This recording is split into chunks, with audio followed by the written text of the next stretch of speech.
అబ్బబ్బబ్బబ్బబ్బబ్బా! ఎంత బావుందో. చాలా చాలా బావుంది. కూరైతే చాలా సూపర్‌గా ఉంది. ఎగ్ ఆమ్లెట్ ఏసి చేశాను. హాయ్! హలో! ఈరోజైతే టొమాటో ఎగ్ ఆమ్లెట్‌తో వొచ్చేసాను. కూరైతే చాలా వచ్చింది. ఒకసారి మీరు ట్రై చేయండి. ఎప్పుడు ఎగ్గేసం అదే ఎగ్ కూర లేపోతే ఆమ్లెట్ ఏసుకోనో, లేపోతే ఎగ్ ఉడకబెట్టుకొనో తింటాం కదా! ఇలా కూడా ఒకసారి ట్రై చేయండి. చాలా అద్దిరిపోయింది టేస్ట్ అయితే. చాలా సూపర్‌గా వచ్చింది. రెసిపీలోకి వెళ్ళిపోదామా? ఫస్ట్ అయితే 4 గుడ్లు కొట్టుకొని, అందులో ఉప్పు, కారం, పసుపు యేసుకొని, అందులో ఉల్లిపాయలు, పచ్చిమిరపకాయలు అండ్ కొత్తిమీర యేసేసుకొని ఆహ్, కలిపేసుకొని పక్కన పెట్టుకోవాలి. ఈలోపు కళాయి పెట్టుకొని ఆయిలేసుకొని, జీలకర్ర, పోపులు, ఎండుమిరపకాయలు, ఎల్లుల్లిపాయలు, పచ్చిమిరపకాయలు, ఉల్లిపాయలేసుకొని పోపేసేసుకున్న తర్వాత ఒక 5, 6 టమాటాలు కోసుకోవాలి. అవి కూడా యేసేసుకొని మగ్గనివ్వాలనమాట. ఏంటమ్మా టమాటాలు అంతలాగా చేసేత్తన్నావు అంత సవగ్గా వచ్చాయి ఏటంటే మరేం చేస్తాం మనకి సీజన్‌లో ఏ ఫ్రూట్ దొరికితే అది తినాలి కదా! ఫ్రూట్ ఆర్ కూరగాయ ఏది దొరికితే అది తినాలి కదా!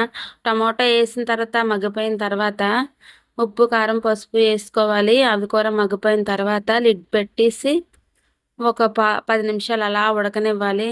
స్లో ఫ్లేమ్‌లో ఉడకనివ్వాలి. ఎందుకంటే టమోటాలో ఉన్న వాటర్ తోటి మెత్తగా గ్రైండ్ అయిపోయినట్టు అయిపోద్దనమాట.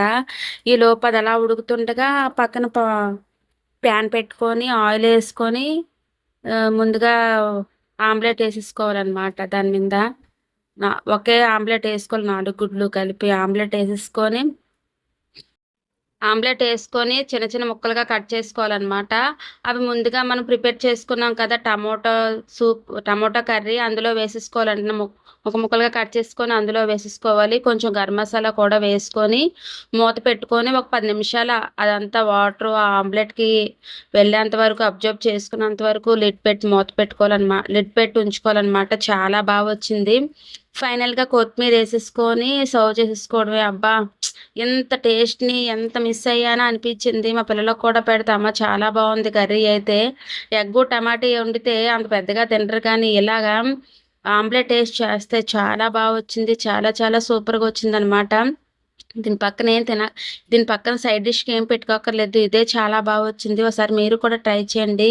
ఇంత మీ ఇం ఇం ఇంతింత కొత్త టేస్ట్‌లు ఇంకా ఎన్ని మిస్ అయిపోయానో అనిపిస్తుంది. చాలా వచ్చింది. నేను పైన వీడియోలో చూపించినట్టుగా సేమ్ అలాగా ప్రిపేర్ చేసుకొని నేను 4 గుడ్లు ఏసుకున్నాను. మీరు ఇంట్లో ఎంతమంది ఉంటే అంతమంది ఏసుకోండి.